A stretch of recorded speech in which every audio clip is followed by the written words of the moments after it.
Voici les contenus des résolutions de Nairobi. Troisième conclave des chefs de l'État sur la République démocratique du Congo. Le processus de Nairobi 1. En date du lundi 20 juin 2022, président Uhuru Kenyatta, président de la République du Kenya, a convoqué à Nairobi un sommet à cette partie constituant le troisième conclave des chefs de l'État de la Communauté de l'Afrique de l'Est (EAC).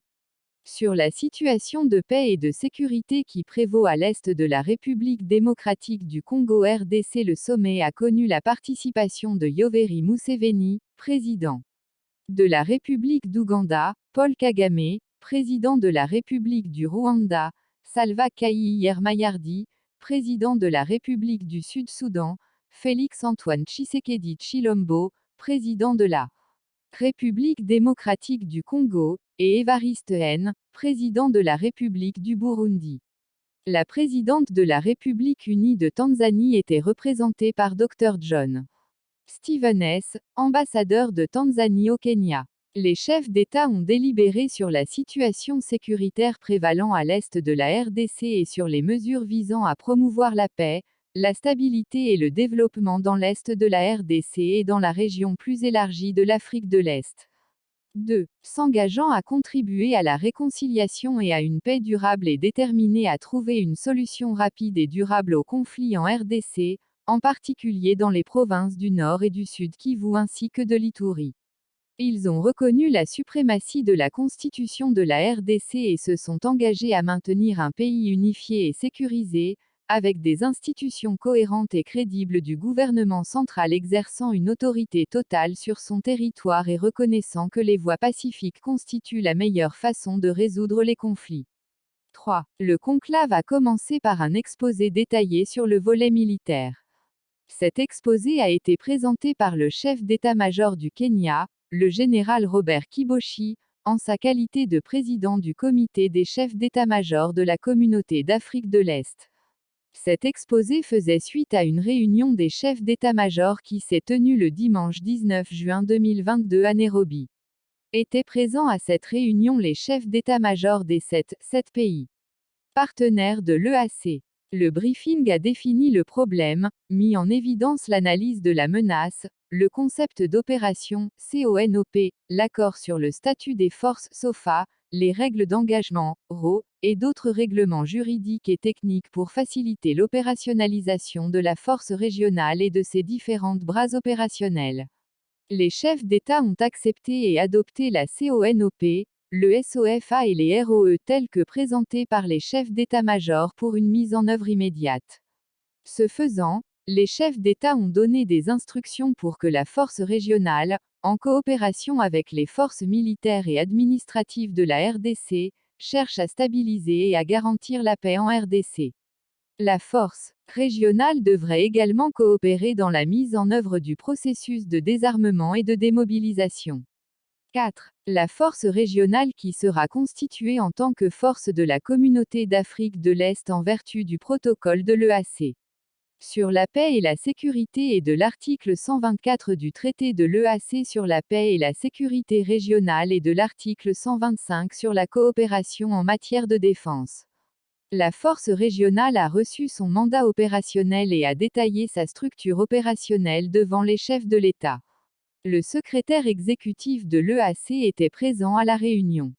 5. Le conclave a reçu une note écrite sur le volet politique du processus de Nairobi, qui détaillait les actions et les activités entreprises depuis la dernière rencontre du deuxième conclave, y compris l'organisation de consultations avec divers groupes armés et rebelles en RDC, dans le cadre du suivi des consultations entreprises par la RDC avec les groupes rebelles à Nairobi. 6. Les chefs d'État ont exigé qu'un cessez-le-feu immédiat soit imposé et que la cessation des hostilités commence immédiatement, y compris le retrait des positions récemment prises. Ce faisant, le processus politique devrait être intensifié par toutes les parties afin de permettre aux citoyens de la RDC de se sentir en sécurité et de pouvoir reprendre et poursuivre leurs activités sociales, culturelles et économiques respectives.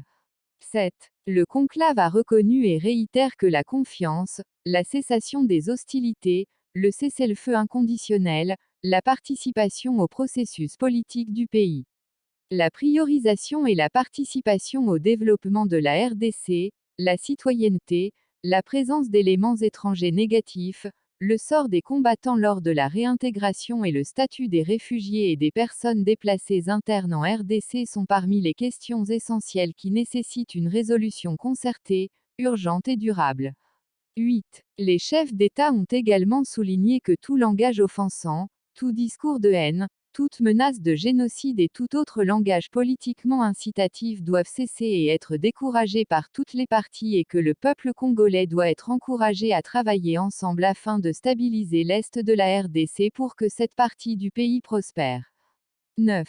À la fin du conclave, le président Salva a profité de l'occasion pour informer l'Assemblée des développements les plus récents et les plus importants du processus politique au Sud-Soudan. 10. Les dirigeants ont remercié le président Uhuru Kenyatta pour avoir convoqué et accueilli le troisième conclave et ont remercié son Excellence Félix-Antoine Tshisekedi Tshilombo, président de la République démocratique du Congo, pour avoir emprunté la voie régionale dans sa détermination à résoudre la situation de paix et de sécurité dans l'est de la RDC 11. Ainsi fait à Nairobi, Kenya, le 20 juin 2022. Info 243 au cœur de l'actualité. Bonjour chers abonnés de Info 243, pour vous éclairer sur la question relative à l'embargo d'achat d'armes contre notre pays, suivez la récente décision du Conseil de sécurité afin de couper court sur les ondits. Bienvenue aux Nations Unies. Couverture des réunions et communiqué de presse. Couverture des réunions CS 14, 565, 29, JUIN, 2021, CONSEIL, DE Sécurité 8807e séance, après-midi. Le Conseil de sécurité proroge jusqu'au 1er juillet 2022 l'embargo sur les armes imposé en République démocratique du Congo. Le Conseil de sécurité a adopté aujourd'hui à l'unanimité la résolution 2582/2021, par laquelle il reconduit jusqu'au 1er juillet 2022 l'embargo sur les armes, l'interdiction de voyager et le gel des avoirs imposés en République démocratique du Congo. Le Conseil réaffirme que l'embargo sur les armes ne s'applique plus depuis la résolution 1807/2008 au gouvernement congolais mais bien aux personnes et entités que le comité des sanctions créé en vertu de la résolution 1533/2044 aura désigné, lesquelles sont également la cible des autres mesures de sanctions. Dans le préambule de la résolution adoptée aujourd'hui, le Conseil exprime sa préoccupation quant à la présence persistante de groupes armés nationaux et étrangers dans l'est de la République démocratique du Congo et quant aux souffrances qu'ils infligent à la population civile du pays, du fait notamment des violations des droits humains. Il exprime également sa préoccupation quant à la poursuite de l'exploitation et du commerce illégaux des ressources naturelles, qui permettent à ces groupes armés d'opérer et se félicite de l'engagement diplomatique pris par les États de la région pour favoriser la paix et la réconciliation dans la région. Le Conseil appelle les États signataires à mettre pleinement en œuvre leurs engagements conformément à l'accord-cadre pour la paix, la sécurité et la coopération pour la République démocratique du Congo et la région. Dans la foulée, le Conseil proroge jusqu'au 1er août 2022, le mandat du groupe d'experts chargé d'appuyer le comité des sanctions et exprime l'intention de le réexaminer et de se prononcer, le 1er juillet 2022 au plus tard, sur une nouvelle prorogation. Le groupe d'experts est prié de présenter un rapport à mi-parcours, le 30 décembre 2021 au plus tard, et un rapport final, le 15 juin 2022 au plus tard. Le Conseil rappelle, dans ce contexte, que le secrétaire général s'est engagé à faire en sorte que l'ONU ne ménage aucun effort pour que les auteurs du meurtre des 2 membres du groupe d'experts et des 4 Congolais qui les accompagnaient soient traduits en justice. Pour appuyer l'enquête nationale ouverte en République démocratique du Congo, le secrétaire général doit, ajoute le Conseil, continuer d'assurer, dans la limite des ressources existantes, le déploiement du mécanisme de suivi, actuellement composé d'un haut fonctionnaire de l'organisation, de 4 experts techniques et de personnel d'appui. À l'issue de l'adoption du texte, la Chine a estimé que les sanctions sont un moyen et non pas une fin et a appelé le Conseil de sécurité à répondre aux demandes d'ajustement des sanctions réclamées par la République démocratique du Congo, évoquant notamment le retrait de la MONUSCO. À son tour, la République démocratique du Congo a jugé important d'évaluer l'efficacité des actions communes et des sanctions appliquées, estimant notamment que les sanctions et les mesures visées au paragraphe 2 de la résolution devraient s'appliquer aux personnes physiques et morales impliquées dans le commerce d'éléments qui servent à la fabrication d'engins explosifs improvisés. Il a indiqué que l'explosion, le 27 juin, d'une bombe artisanale dans une église de Beni porte la signature des ADF et a regretté que le groupe d'experts continue de résister à faire la connexion entre l'État islamique et les ADF.